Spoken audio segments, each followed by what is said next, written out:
Yang biar ngejelasin sesuatu nggak belibet gimana? Saya juga belibet. Tapi kalau mau nggak belibet itu perbanyak baca buku sih. Kadang-kadang kita tuh lupa belibet itu kan dikarenakan kita minimnya kosakata kita, padahal bahasa Indonesia masih juga kosakata.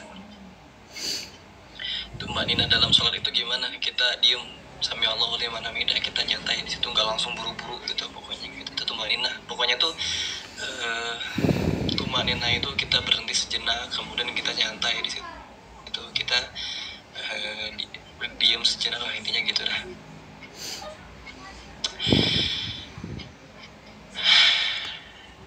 Alhamdulillahilladzi anzala sakinata fi qulubil mu'minin yazdadu imanan ma imanihim walillahi junudus samawati wal ard wa kana Allahu aliman hakima. Mau nanya dulu apa mau ini nih? Kalau masih tanya-tanya kita susah ini untuk mulai. Lanjut ya.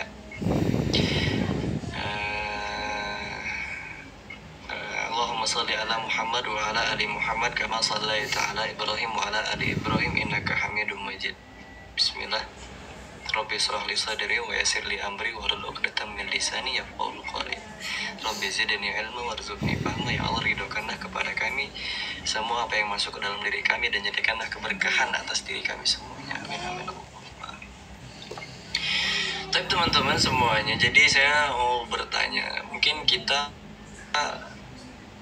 ada yang belum ya, mungkin ada yang belum pernah, mungkin atau yang kepengen gitu kan, kalau kita pernah ditinggal seseorang gitu ya, kalau kita ditinggal seseorang atau kita lagi pengen ketemu seseorang yang nggak pernah kita ketemu, mungkin dia sudah terbujur kaku di dalam tanah, kita pengen ketemu, kemudian kita udah pernah ketemu atau kita belum pernah ketemu, kan kita pernah ya kayak gitu ya, mungkin ada yang pernah ketemu, mungkin ada yang pengen tapi belum ketemu, mungkin ada yang nggak pernah ketemu tapi pengen ketemu juga gitu. Ada yang nggak pernah mau ketemu tapi tiba-tiba ketemu gitu. Tapi konsepnya di dalam mimpi, pernah ya? Ini bakal kita bahas mimpi ketemu seseorang yang telah meninggal di dalam mimpi. Tapi teman-teman, kita coba ambil pijakan dalam surah, teman-teman coba boleh buka surah Quran, surah Az-Zumar ayat 42. Saya coba buka juga ya. Surah Az-Zumar ayat 42. Belum telat. Kita buka Quran surah Az-Zumar ayat 42. Allah. Az-Zumar ayat 42. Baik.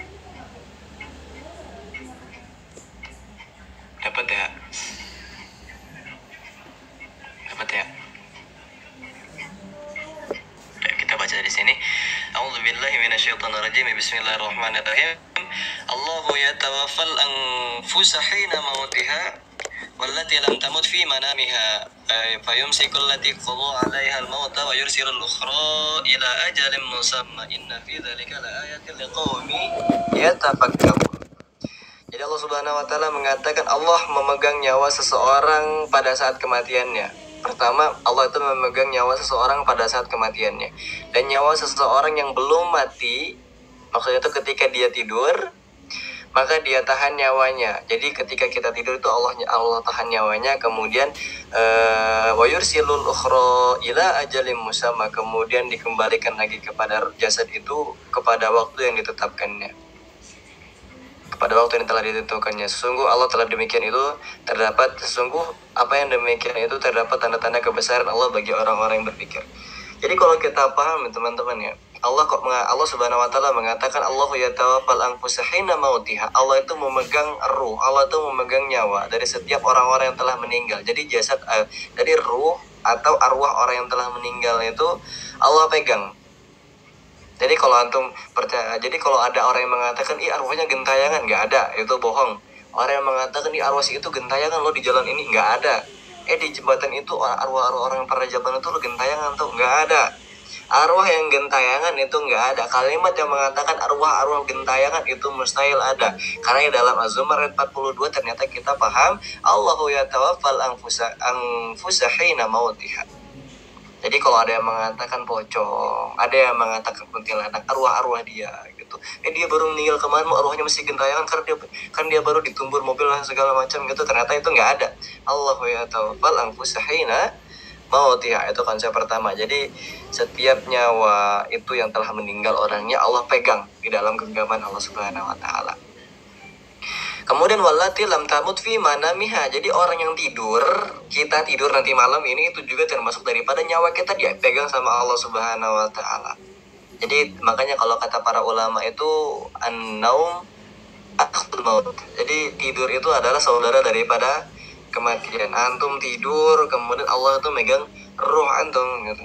Jadi kita tidur itu bukan antum sih, kita, ana juga, antum juga gitu. Jadi kalau kita tidur, arwah itu, Allah itu memegang ruh kita, nyawa kita tuh Allah pegangan juga. Tapi bedanya dengan orang yang telah meninggal, yang orang meninggal itu tidak wa yursilul ukhra ila ajalin musamma. Tapi kalau orang yang masih tidur, inilah yang Allah katakan wa yursilul ukhra ila ajalin musamma. Jadi Allah itu menetapkan ketika kita tidur, Allah memegang ruh kita. Kemudian sampai kapan nanti waktunya? Ila ajalin musamma, kapan waktu ditetapkannya? Entah nanti ketika jam 2 dibalikan lagi, dia bangun sholat tahajud. Entah nanti jam 4 gara-gara jam 4 untuk melakukan sholat subuh, bisa juga. Atau entah nanti jam 10 pagi, bisa juga. Atau jam berapa, terserah Allah. Nah, ila ajalim musamma, Allah yang mengembalikan. Nah, di sini kita paham kok kenapa kita itu banyaklah doa-doa atau kita melakukan amalan-amalan ritual-ritual sebelum tidur gitu. Kayak kita wudhu, kemudian kita baca surah Al-Ikhlas, Al-Falaq, An-Nas, atau kita baca Al-Mulk, atau kita apalagi baca Bismika Allahumma ahya wa bismika amut, baca ayat kursi gitu kan. Karena kita paham ternyata kalau kita tidur itu roh itu udah dipegang sama Allah, terserah Allah mau mengembalikan lagi atau enggak. Betapa banyak orang yang meninggal dalam keadaan sedang tidur, betapa banyak orang yang lagi dalam keadaan tidur, lagi dalam keadaan ternyenyak, itu Allah tiba-tiba ambil, gak mau ngembaliin lagi, ya terserah Allah. Itu kan kekuasaan Allah. Maka daripada itu takut-takutnya kita antisipasi dalam keadaan tidur, kita tuh mestinya berdoa dulu di sisi Allah Subhanahu wa taala. Karena kita susah ya, kita nggak pernah tahu kapan Beb. Karena kita nggak paham kapan Allah Subhanahu wa taala mengambil roh kita. Itu ya. Jadi di sini inna fi dzalika laayatil liqaumi yatafakkarun. Nah, jadi kalau kita bahas, ada tafsir dari Imam Ibnu Katsir tentang dalam surah Az-Zumar ayat 42 ini. Tafsiran beliau menuliskan tafsiran itu menukil dari perkataan Ibnu Abbas. Jadi Ibnu Abbas itu mengatakan orang yang meninggal kemudian bertemu dengan orang yang belum meninggal tapi lewat dalam mimpi. Ingat kata-katanya, orang yang sudah meninggal bertemu dengan orang yang belum meninggal, atau maksudnya dalam keadaan tidur dan bertemunya tuh di media mimpi. Karena sama-sama ruhnya dipegang sama Allah, orang meninggal dipegang sama Allah, orang ruh tidur dipegang sama Allah, dipertemukan dalam media mimpi. Nah, itu bisa jadi betul adanya. Jadi kalau kita ketemu teman kita yang sudah meninggal, kalau kita ketemu kakek atau nenek atau siapa kedua orang tua kita atau adik kita atau kakak kita dalam media mimpi, nah itu insya Allah bisa menjadi adalah betul adanya kita itu dipertemukan dengan ruh tadi. Bukan ketika kita lagi dalam keadaan sadar. Medianya itu kapan? Medianya itu ketika kita dalam keadaan mimpi. Nyambung ya. Jadi kalau ada pertanyaan bisa, kalau kita ketemu dengan orang keluarga kita, kalau kita ketemu dengan orang yang kita kenal di media mimpi, itu benar nggak sih? Maka jawaban di sini adalah, kalau kata Ibnu Abbas, jawabannya adalah betul. Jawabannya adalah iya, kalau kita menukil daripada tafsiran Ibnu Katsir. Cuman ada yang perlu kita perhatikan ketika kita mimpi, baik itu keluarga kita, baik itu siapa yang kita kenal, baik itu siapapun, yang pokoknya itu kita kenal lah dia. Apakah dia ini mengantarkan kita kepada kebaikan atau mengantarkan dia atau malah dia mengantarkan kita kepada keburukan, ini yang perlu kita perhatikan. Memang betul ketika kita bertemu dengan orang yang kita kenal dalam media mimpi itu betul adanya, tapi perhatikan apa yang dia sampaikan kepada kita.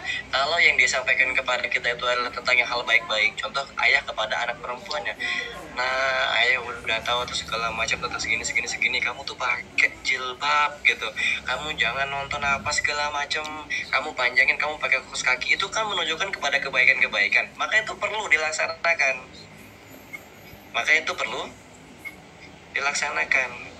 Insya Allah ya, jangan tanya sana sini dulu tuh kalau mimpi bertemu malaikat atau segala macam nanti deh.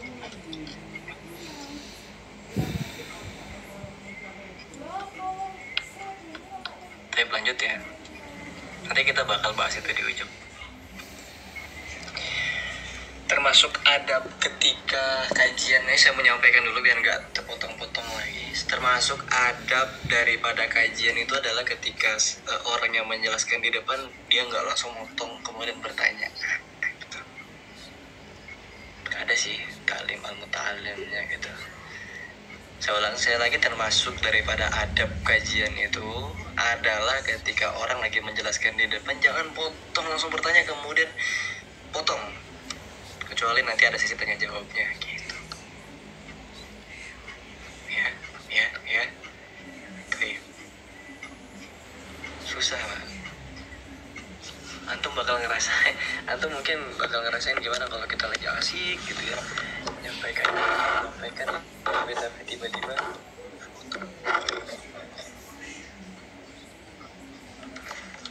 tenang, saya lebih dari 30 menit insya Allah. Baik ya, lanjut ya, bismillah. Nah, jadi kalau kita ada misalkan orang tua kita mengajak kepada udah nak lepas jilbab, atau nak udah pakai pakaian yang bikini, alhamdulillah gitu, itu nggak perlu diikutin. Karena ya kita nggak tahu apa yang datang kepada kita itu adalah suatu kebetulan, memang betul daripada ruh orang yang kita kenal, atau memang yang menyerupai itu adalah setan. Karena setan itu kan bisa menyerupai siapa-siapa saja. Nanti kita bakal bahas ini. Nah, dari mana kevalidan ini? Apakah hadis ini adalah hasan? Apakah pernah terjadi di zaman Nabi? Ataukah pernah itu terjadi di zaman para sahabat? Maka coba kita google kembali dari perkataan Ibnu Abbas, Abu Abbas gitu. Sahabat Ibnu Abbas, sahabat Ibnu Abbas ya, insyaallah. Jadi satu ketika ada sahabat namanya itu Sabit bin Qais. Sahabat Sabit bin Qais itu ikut dalam perang Yamamah, yaitu perang melawan nabi palsu. Nah, ketika itu sahabat Sabit bin Qais itu gugur dalam medan perang. Akhirnya apa? Setelah gugur, diantisipasi semuanya selesai kan. Akhirnya ada sahabat itu tidur, kemudian dia bermimpi dengan sahabat Sabit bin Qais. Akhirnya sahabat bin Qais ini mengatakan, nah ini kalau kita paham ya. Sahabat bin Qais itu mengatakan kepada sahabat yang satu ini yang masih hidup, dalam keadaan tidur, dia berkata, wahai sahabatku, aku telah gugur dalam medan perang ketika perang Yamamah. Ada yang ingin aku sampaikan. Apa kata sahabat ini? Aku ketika ikut perang Yamamah, aku menggunakan jubah besi perang baru, masih keren gitu. Jadi kayak masih menceling gitu. Akhirnya dikatakan, tapi kemudian setelah aku paham, kata Sabit bin Qais, jubah zirah besiku itu dicuri oleh Fulan bin Fulan, rumahnya begini dan begini, dia letakkannya di depan rumahnya di bawah pelanel kuda. Akhirnya apa? Kemudian yang kedua, aku itu dihutangi seseorang, dan aku punya hutang dengan seseorang. Artinya si Sabit bin Qais itu punya piutang gitu dengan para sahabat. Maka tolong sampaikanlah kepada siapapun yang berhak gitu. Akhirnya sahabat ini bertanya, nggak berani kan gitu, apakah ini ragu? Ragu lagi. Jadi biasalah kalau kita mimpi ketemu orang gitu ragu. Akhirnya coba di situ cerita kepada panglimanya dulu, yaitu panglima Khalid bin Walid.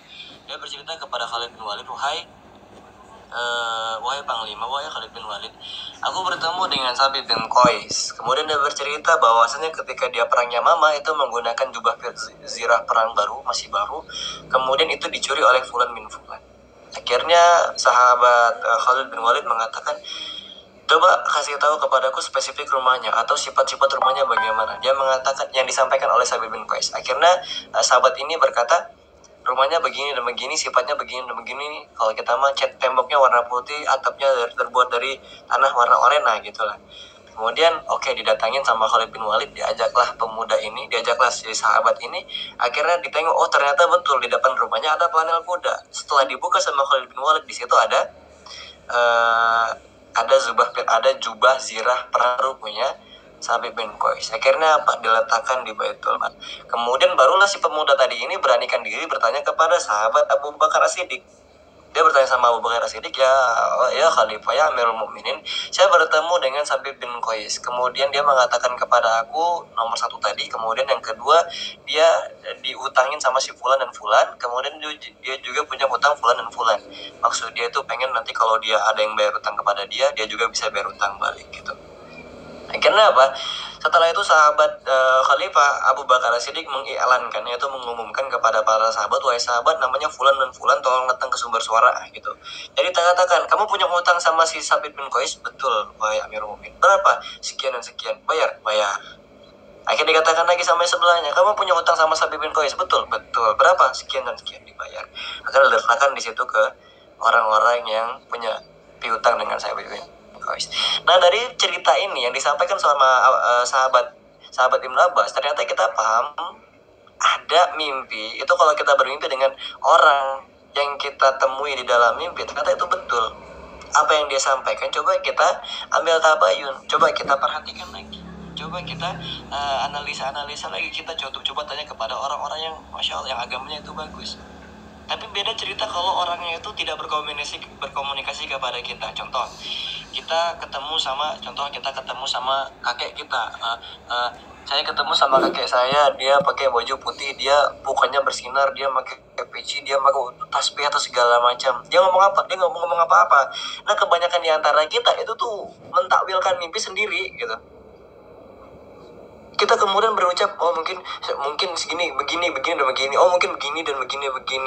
Ingatlah ya, ilmu tentang ruh, ilmu tentang alam gaib, Allah itu memberitahukan kepada kita cuma dikit banget dalam Al-Quran. Maka bagi kita itu jangan mentakwilkan ilmu mimpi jauh gitu, karena ilmu kita yang pendek. Jangan kita tuh sosokan mentakwilkan mimpi, oh begini. Kalau si orang yang kita mimpin itu tidak berkomunikasi dengan kita. Nyambung ya? Kemudian ada nanti yang menjadi cerita, oh, kenapa waktu saya ketemu dengan si Fulan gitu, mungkin siapa lah gitu, saya ketemu dengan Fulan dan Fulan, dia bawa ular kepada saya, kemudian ular itu membelit badan saya. Dia ngomong apa? Nggak ngomong apa-apa. Kemudian kita langsung mentakwilkan mimpi sendiri, oh mungkin saya bakal dililit sama, kan kalau kita di Indonesia mah, mimpi sama ular ke mimpi bakal datang jodoh ya, mimpi bakal menikah gitu. Kita dia pikir, oh mungkin bakal ada orang yang memeluk saya dari belakang. Gitu dah. Maka itu jangan pernah mentakwilkan mimpi di luar daripada ilmu kita. Ingat ya, ilmu takwil mimpi itu ilham dari Allah. Nabi Yusuf pintar mentakwilkan mimpi itu gara-gara Allah anugerahkan kepada dia, yang katanya dalam surah Yusuf. Kemudian siapa lagi yang ahli mimpi? Nabi Muhammad ahli mentakwilkan mimpi. Ilmu takwil itu lebih dalam, lebih tajam daripada ilmu tafsir. Jadi ilmu tafsir segini, ilmu takwil lebih tinggi lagi. Susah Pak. Jangan pernah menafsirin mimpi kalau kita belum punya apa-apa. Itu yang kedua. Jadi kalau kita paham, jangan pernah mentakwilkan mimpi sendiri-sendiri. Yang ketiga, kalau kita paham mimpi itu ada berapa sih? Mimpi itu ada 3 Pak. Mimpi itu sebenarnya kita udah lewat ya waktunya. Mimpi itu ada 3. Pertama, mimpi dari Allah Subhanahu wa Ta'ala, namanya ilham. Jadi ini mimpi yang pernah dilalami sama para nabi, para orang-orang soleh, para nabi. Contohnya Nabi Yusuf alaihissalam ketika dimimpikan dengan bulan dan 11 bintang. Kemudian mimpi-mimpi orang soleh, kayak mimpinya itu bentuknya farosah. Farosah itu sifat firasat orang soleh. Ya biasalah para orang soleh mah gitu, dapatnya bagus gitu. Nah kemudian yang kedua itu ada mimpi dari setan. Mimpi setan itu yang membawa kita kepada tasya'um, yang membawa kita kepada tasya'um itu kepada pelemahan hati. Jadi kalau ada mimpi yang ngajak kepada kita, kemudian dia mengajak kepada apa-apa dan apa, termasuk di dalamnya mimpi, ayo bro ikut gua aja, akhirnya iman kita akan turun di situ. Pokoknya kalau mimpi itu mengajarkan kepada kita tentang iman kita rendah, kalau mimpi itu ada teman kita, kemudian dia ngajak, bro ayo deh, nggak enak di dunia gitu, nggak usah ngapa-ngapain, kita ke alam ini aja, alam apa namanya, alam kubur enak banget gitu segala macam, kita ketemu ular yang gede atau segala macam, diceritakan kayak gitu. Bisa jadi termasuk ketika kita dengar cerita itu iman kita rendah. Nah itu cerita daripada mimpi daripada setan. Jadi pembawaannya itu adalah tasya'um. Setan itu pengennya mimpi itu adalah agar iman kita atau kekuatan iman kita itu ngedown gitu. Yang ketiga itu namanya adghasu ahlam. Kalau dalam surah Yusuf itu adghasu ahlam itu bunga-bunga tidur. Jadi maksudnya adalah beban kita siang hari yang kita bawa di malam hari. Jadi kalau kita pikir dari pagi sampai dengan sore, menjelang kita tidur, kita mimpinya kita bilang iPhone 13, gimana cara gue cari iPhone 13? Kita searching di Google berapa harga ginjal. kita searching di Google gimana cara dimarahin mama agar bisa dibeliin iPhone 13 gitu. Makanya gitu deh. Kita mimpinya iPhone 13. Akhirnya malamnya itu kita mimpi gitu. Kita dapat. Ya Allah, saya ulang sekali lagi. Termasuk daripada adab ketika kita kajian, jangan dipotong dengan bertanya, kecuali sudah dikasih sesi tanya jawab.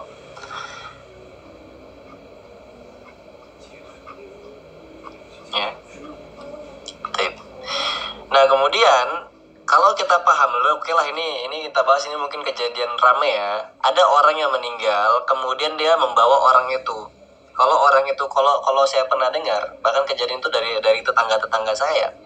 Ada anaknya meninggal, kemudian ada dia itu dimimpiin sama anak ini yang meninggal ini, kemudian dia ajak kalau dia mau ikut, mungkin jarak beberapa hari dia bisa meninggal juga. Nah kemudian kalau ada yang sakit gitu, kemudian kalau diajak, kemudian dia nggak mau sholat gitu, pengennya mengatakan masih pengen di dunia aja, kemudian dia sakit gitu. Itu mah ya Allah alam ya, saya nggak tahu ilmu apa itu. Mungkin kalau memang kalau ucapan dari Rasulullah kita paham kenapa kok Rasulullah tahu, kan Rasulullah itu menjelang meninggalnya. Kalau Rasulullah sekelas Rasulullah mah tahu ya kapan dia modal meninggalnya. Kemudian dia berbisik kepada Fatimah, wahai Fatimah, Irfani putri Aulia Fajri, saya katakan sekali lagi, saya belum selesai ya. Saya belum selesai. Ini jangan kepotong.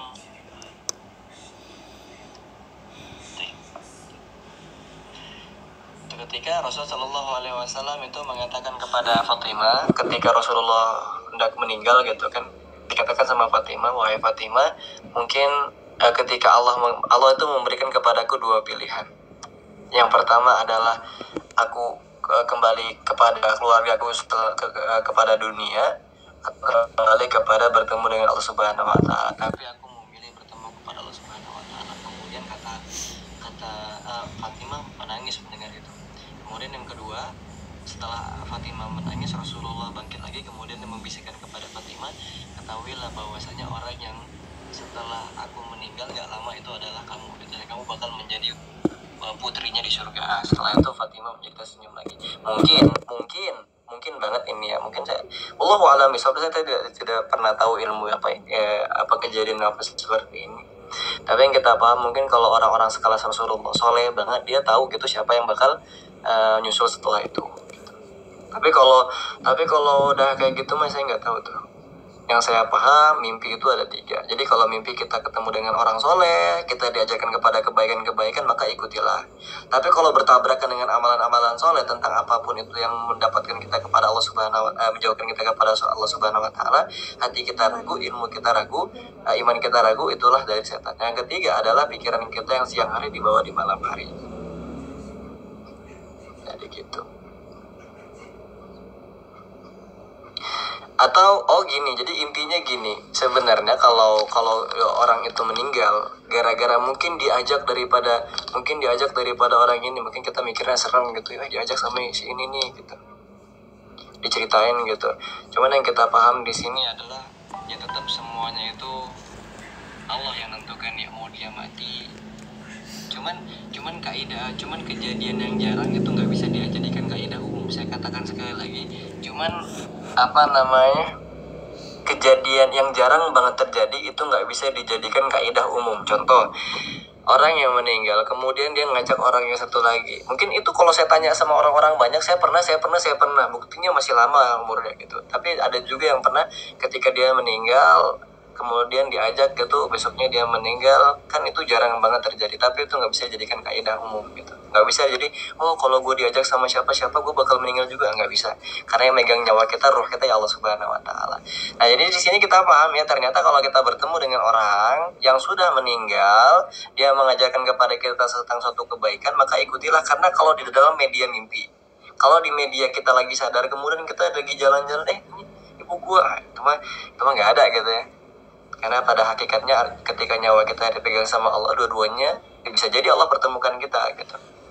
Ini kalau kutipan dari tafsiran Ibnu Katsir, dikutip dari perkataan Ibnu Abbas radhiyallahu anhu. Semoga Allah merahmati kita. Mungkin cukup sekian, boleh kita lanjut ke sesi tanya jawab. Wah, 1 jam nih ya. Nah, kalau udah ditanya kasih tahu, kita masuk ke sesi tanya jawab baru, bukan dipotong tengah-tengah. Ya, kamu siapa nih namanya nih? Saya kasih tahu nih, Irfani Putri Aulia. Mungkin kamu santri baru di sini ya, tak apalah.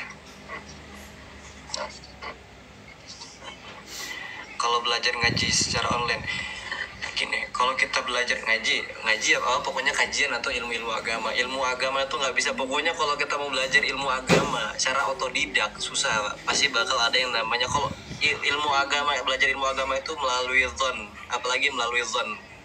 Belajar sendiri tanpa adanya online gitu. Kalau online masih agak mending. Kita bahas dulu yang otodidak, kemudian zon melalui prasangka dia. Kayaknya gini, dan bagus begini. Itu pengakuratannya 50-50. 50% iya, 50% juga bisa menyesatkan kalau kita melalui zon, yaitu prasangka. Tapi kalau kita misalkan punya ilmu online, ada guru online gitu, kayak gini contohnya gitu, ini kan keberkahannya ya beda jauh dengan keberkahan dengan mentashehkan langsung. Tasihkan itu kayak kita tanya kepada guru kita yang ilmunya itu udah ada gitu, kita tanya ini benar nggak atau segala macam, minta ilmunya langsung gitu. Jadi intinya kayak kita minum aqua di gelasan, kan itu kurang seger ya dibandingkan dengan minum air mineral itu yang langsung dari sumbernya, dari mata airnya. Jadi intinya kayak gitu tuh pengibaratannya. Seger-segernya itu beda, sama keberkahannya juga beda. Intinya mah kalau mau belajar ilmu agama masih sama guru, nggak boleh lah. Kalau mau zonton gitu susah. Gas yang mau nanya,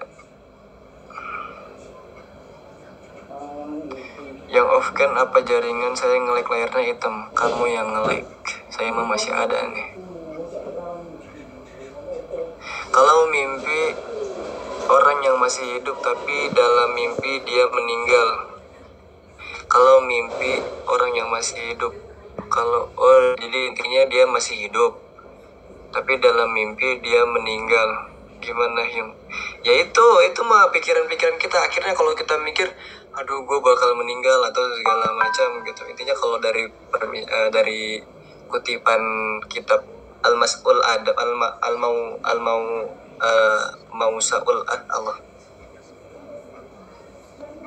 Mausaul Adab Al-Islami ya, tentang mimpi-mimpi 3 itu. Jadi kalau mimpi itu bisa mengantarkan kita kepada kebaikan, itu lakukan. Tapi kalau kita mengantarkan kepada keburukan, kita mimpi ketemu setan, kita imannya rendah, maka dianjurkan ketika kita bangun melihat ke arah kiri, ludah 3 kali, ludah pelan gitu, ludah. Intinya kalau nggak kena kepada bantal, nggak kena kepada istri atau segala macam, intinya kita baca auzubillahi minasyaitonirrajim. Yang kemudian yang ketiga, kalau kita mimpi punya iPhone 13, ya udah nikmatin aja mimpi yang begitu. Tapi bangun juga susah sakit gitu, diterbangkan oleh mimpi, ditampar oleh kenyataan. Nah itu amalan biar bisa ketemu Rasulullah di dalam mimpi. Ini wallahu alam bishawab, saya nggak tahu. Kalau saya waktu kecil itu punya dikasih satu kecil ya, Nuri. Kalau saya waktu kecil itu ada dapat satu doa. Ini wallahu alam ya. Ini wallahu alam banget, mungkin saya nggak tahu. Karena saya nggak pernah tahu. Coba saya cari-cari gitu, saya nggak pernah tahu. Tapi ada satu doa yang saya dapati. Itu doanya, ya nurun nuri ya mudabbirul umuri baligh ruha sayyidina Muhammadin sallallahu alaihi wasallam. Itu sampai kita bacanya berapa kali ya? 100 kali lah wallahu alam itu. Salat sunah 2 rakaat, doa itu, kemudian kita bisa mimpi itu wallahu alam ya. Pokoknya kalau kita pengen ketemu mimpi sama Rasulullah itu orang-orang soleh, orang-orang pilihan. Orang yang masih berlumuran dosa kayak kita mah ya angan-angan lah. Tapi kita pengen sih, siapa yang nggak pengen?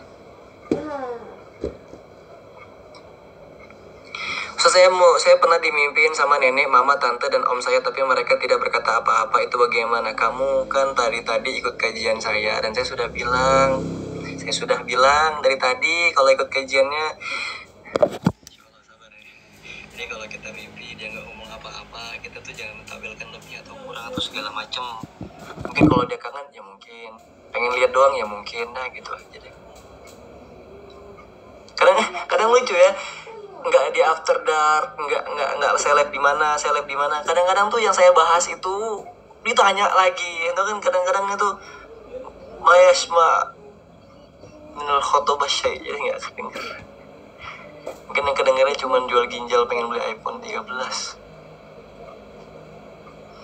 Aku mimpi teman udah meninggal terus dia ngajakin gitu, gimana? Mungkin kamu ngajinya kurang gitu. Dia paham gitu, oh dari ngaji akhirnya kuburan kita bercahaya. Nah jadi kalau mimpi intinya gini, kalau kita mimpi kemudian dia nggak berbicara kepada kita apa-apa, kita tuh harusnya berprasangka baik, zon kita itu baik. Jadi kalau kita mimpi dia ngajarin kita, dia ngaji, terus dia nggak bilang kepada kita apa-apa, atau kita mimpi kepada kaki kita bersinar, bawa peci, bawa Al-Quran, tapi dia nggak ngomong apa-apa kepada kita, intinya kita menceritakan, intinya kita tuh ngambil sikap zon yang baik, prasangka yang baik. Oh mungkin dia pengennya kita ngaji, oh mungkin dia pengennya kita berbanyak sholat. Tapi kalau mimpi itu buruk, perhatikan, kalau mimpi itu buruk, ini itu kalau mimpi buruk, kalau kita mimpi mati, kalau kita mimpi dikejar ular, kalau kita mimpi naudzubillah ditembak, itu tuh jangan pernah kita menceritakan kepada siapapun, karena tujuan daripada mimpi buruk itu kan dari setan, dan setan itu ketika kita memberikan kepada kita mimpi buruk dan kita menceritakan kepada orang lain, jadi setan itu beranggapan oh gue sukses karena orang yang dia mimpi buruk dia itu merespon dengan cara menceritakan orang lain, karena setan itu paling senang kalau mimpi buruk itu diceritakan lagi kepada orang lain, yang akhirnya membuat iman orang lain itu turun gitu. Makanya kalau kita mimpi buruk kita tahan sendiri, ambil sikap yang baiknya, zon yang baiknya juga, perasaan yang baiknya juga gitu.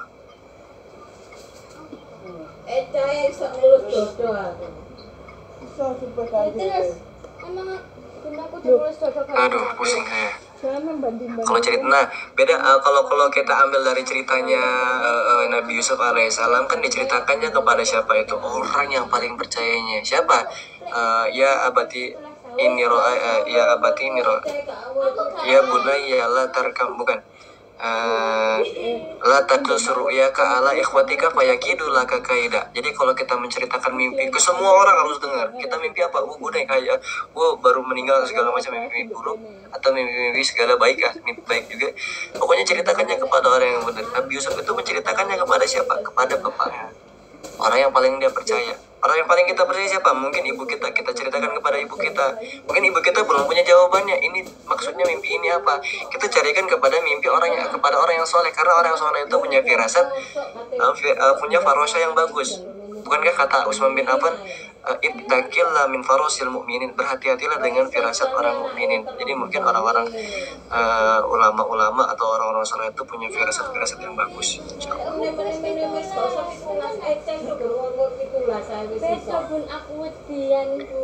Saya sering mimpiin Hyungagam, kamu mikirin saya, jangan mikirin saya udah ada ini, nanti saya suruh tidur di luar.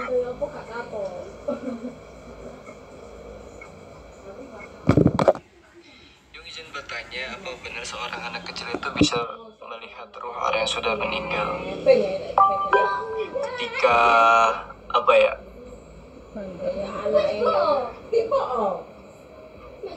ini mah mungkin kalau kita paham ini sifat-sifat anak indigo ya. Jadi sebenarnya indigo itu bukan kehebatan. Jadi kalau di tempat saya tuh pernah ada anak kecil. Jadi kalau pandangan kita, anak kecil itu kan bisa melihat yang segala macam gitu, bisa melihat ini, lah bisa main malam sendiri gitu, bisa melihat oh di sana ada ini, oh di sana ada ini gitu. Kadang-kadang kalau kita paham itu kan punya penyakit indigo, dan penyakit indigo itu bukan termasuk daripada anugerah. Indigo itu penyakit gitu, masih kena ruqyah.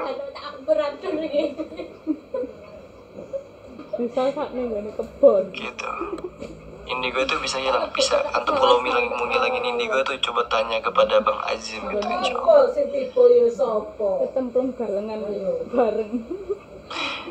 Kak, pas mimpi ortu mereka baju putih, bersih, terus cerah, senyum, itu bagaimana? Kan dia nggak ngomong apa-apa, kan saya sudah jelasin dari tadi. Oh mungkin teman-teman ya, pertanyaannya sudah banyak dan berulang-ulang. Mungkin kalau boleh kita cukupin ya dari sini. Intinya kalau bisa dengar dari awal sampai akhir tadi, ini pertanyaannya ini lagi gitu ya.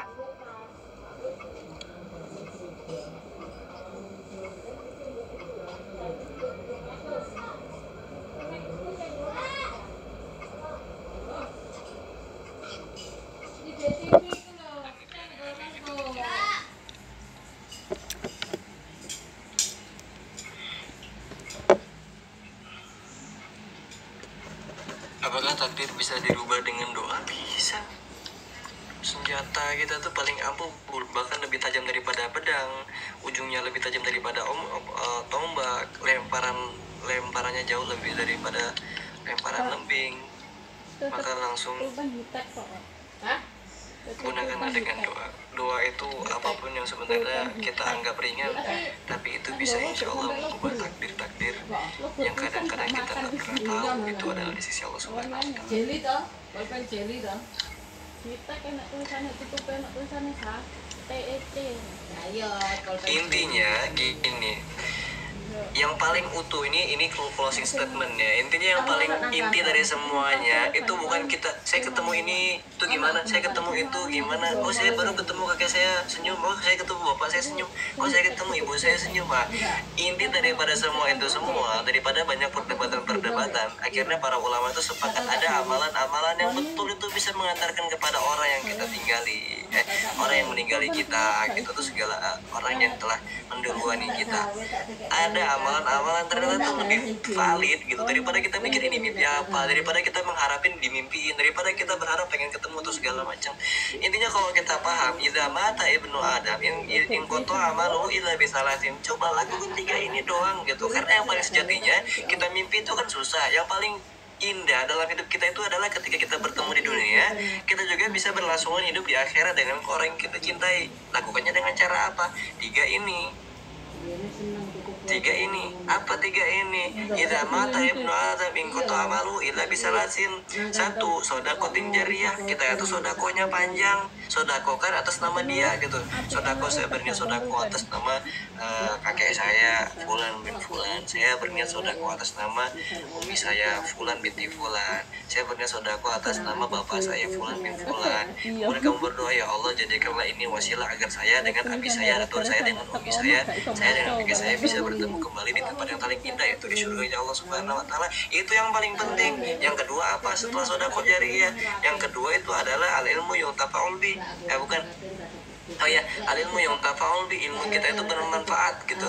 Karena kalau kita ini ya, hidup itu ketika kita nggak ada, itu bakal menjadi cerita-cerita panjang. Maka tinggalkanlah cerita-cerita panjang itu dengan cerita-cerita yang indah ketika kita masih hidup.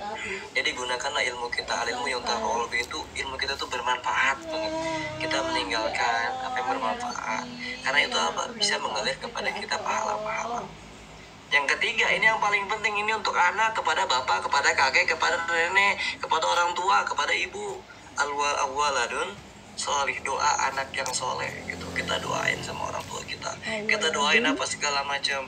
Ya Allah ringankanlah, itu yang paling penting. Bukan ya Allah pertemukanlah, bukan ya Allah turunkanlah azab. Itu yang paling penting. Bukan kita doa ya Allah saya pengen nemu, saya pengen mimpi. Bukan. Cara kita yang paling aktif, yang paling ampuh, yang paling valid, kalau kata para ulama itu kita doain. Nggak perlu kita capek mimpi. Kalau kita mimpi di dunia, kalau kita cuma bisa bertemu selama mimpi, itu kan enaknya ketika dalam keadaan mimpi, tapi nggak bisa nyata dalam ketika kita bangun, kan susah dalam keadaan nyata. Kita mungkin nangis, aduh saya ketemu gitu. Mungkin kita aduh saya harus ngapain gitu. Yang paling penting adalah kita doakan gitu. Ya Allah saya itu cuma pengen ketemu sama keluarga saya, bukan ketika di dunia tapi di akhirat juga gitu. Saya takut nanti ketika orang tua saya ngelewatin Siratul Mustaqim, takutnya nggak kuat. Intinya gitu. Kalau kita paham, intinya bukan tentang kita itu pengen bertemu, tapi kalau kita bertemu dengan orang yang kita itu insya Allah.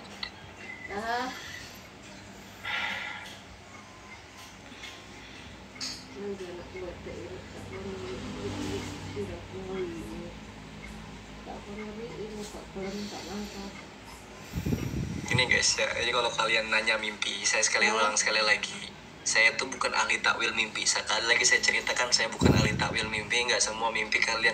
Saya ngelewatin lorong 2 disuruh almarhum, yang satu ini apa ini milih ini atau ini. Saya katakan sekali lagi, saya bukan Nabi Yusuf yang bisa mentakwilkan mimpi. Nggak semua. Saya bukan Nabi Yusuf yang bisa ketika ada jemaah, ada seseorang yang bertanya, saya di kepala saya ada burung patuk yang memakan, kemudian apa ada artinya apa. Kemudian satunya udah cerita, wahai Nabi Yusuf, saya tuh baru memeras anggur, apa artinya. Nabi Yusuf mah tahu ya, karena memang itu karunia dari Allah yang Allah kasihkan kepada Yusuf. Dan saya mah nggak ada apa-apa, saya nggak tahu gitu. Jadi nggak semua ilmu apa, ilmu takwil itu saya tahu, Pak. Ya Allah, gitu ya.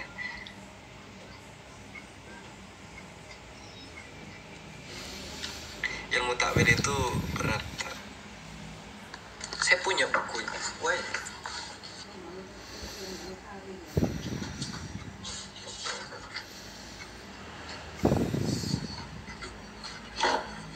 Ini. Saya coba baca tafsir, mimpi saya ulangi.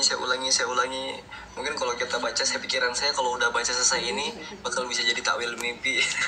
Enggak. Insya Allah ya.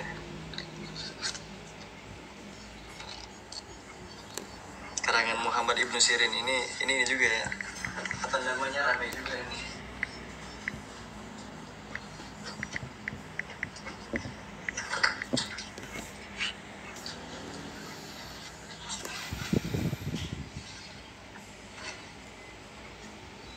Paketin kesini bisa nggak, Yung?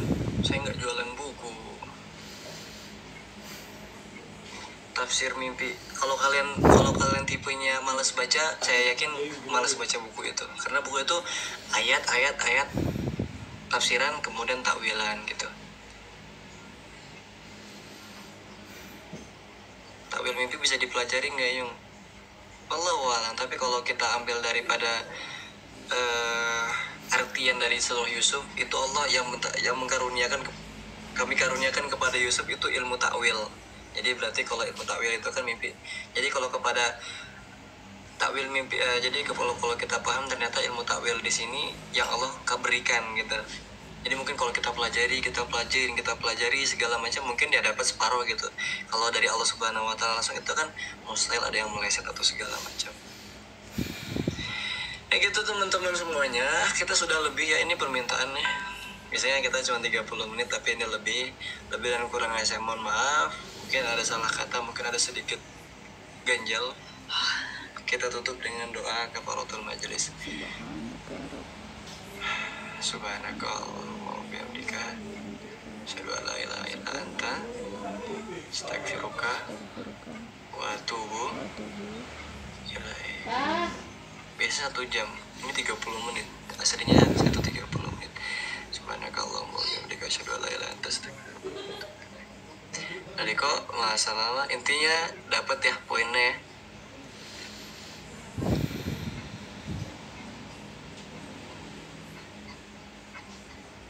Jadi intinya kalau kita mimpi atau segala macam, ambil husnuzon yang terbaik. Jangan gitu kita tafsir takwil mimpi sendiri atau tanya-tanya kepada orang.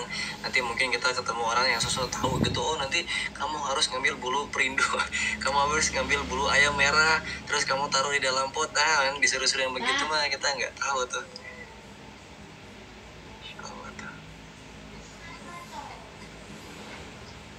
Jangan tanya dukun juga, apalagi naudzubillah itu. Tip, see you in Medan teman-teman. Doain saya bisa ke Jogja. Saya pengen sebelum